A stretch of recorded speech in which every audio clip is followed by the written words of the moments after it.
This is Money Talks. I'm Greg Vogel, Portfolio Manager at GKV Capital Management. If you felt like the economy is bad lately, you're not crazy. Rent feels high, groceries feel expensive, a night out somehow costs double what it used to, and every headline makes it sound like we're one step away from a recession. But here's the weird part. When you actually look at the data, jobs, income, corporate profits, market performance, it tells a very different story. The data says we're not in a recession, but it sure feels like one. That disconnect has a name now. It's called the Vibecession. The term was coined a few years ago to describe an economy where the numbers look fine or even strong, but people feel stressed, pessimistic, and financially squeezed anyway. And in 2025, the Vibecession became impossible to ignore. So today we're going to talk about why the economy can feel bad even when it's doing okay, why perception and reality often drift apart, and why that gap actually matters for investors. Because here's the idea. Markets don't trade on vibes. They trade on data. Let's start with why everything feels expensive. Inflation exploded after the pandemic. At its peak in 2022, prices were rising close to 10% a year. Even though inflation has come down since then, prices never went back to where they were before. That's important. When inflation slows from 9% to 3%, that doesn't mean prices fall. It just means they're rising more slowly. Everything is still more expensive than it used to be. So when people say inflation is under control, most people respond with, yeah, tell that to my rent. And they're not wrong. Housing costs are high. Healthcare is expensive. Insurance is expensive. And depending on where you live, even basic social stuff, eating out, grabbing a drink, going to a concert, can feel absurdly priced. When something feels expensive every day, your brain doesn't care what the official inflation number is. And that's where the Vibecession begins. Now let's talk about what the data actually says. Unemployment has stayed historically low. Even after ticking up slightly, it's still under 5%. That's a strong labor market by almost any historical standard. Income is up. Disposable personal income per person is at an all-time high. And people on average are earning more money than ever before. Corporate earnings grew strongly in 2025, double-digit growth. Companies are profitable, margins are near record highs, and the stock market reflected that. The S&P 500 gained nearly 18% in 2025. Global stocks did even better.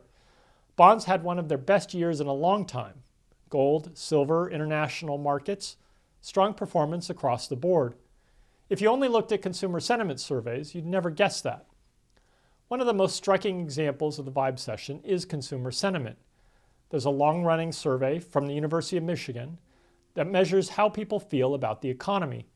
In late 2025, that index was lower than it was during the 2008 financial crisis. Let that sink in. People felt worse about the economy in 2025 than they did during one of the worst recessions in modern history. But at the same time, people were working, people were earning, people were spending. Consumer spending remained strong and retail sales grew. Travel was strong. Services spending stayed elevated. Consumers felt terrible, but they were doing just fine. That's the Vibecession in one sentence. This disconnect matters because it explains something that confused a lot of investors. How can the market be up when everyone feels broke? The answer is simple. Markets respond to earnings, not emotions. Stock prices reflect expectations about future cash flow. If companies are making money and expected to keep making more, prices go up. Negative sentiment can push down prices in the short term. Fear always has an impact. But when the data keeps coming in positive, eventually the data wins. In 2025, investors who pulled back because things felt bad missed out on a strong rally. That doesn't mean vibes don't matter at all. They do, especially in the short run. But over time, fundamentals dominate. One reason the data stayed strong in 2025 was technology, especially artificial intelligence. A massive amount of money is being invested in building AI infrastructure. Data centers, chips, power, cooling, networking.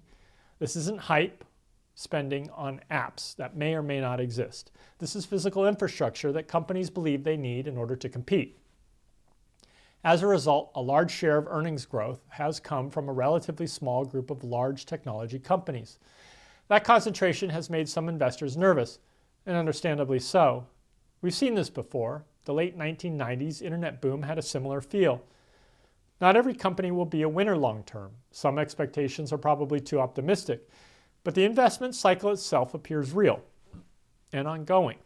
Again, vibes say bubble, but data says earnings growth. The Vibecession is dangerous for investors because it encourages bad timing. When things feel uncomfortable, people want to reduce risk. That's human nature. The problem is that the market often turns before things feel better. By the time sentiment improves, prices have already moved.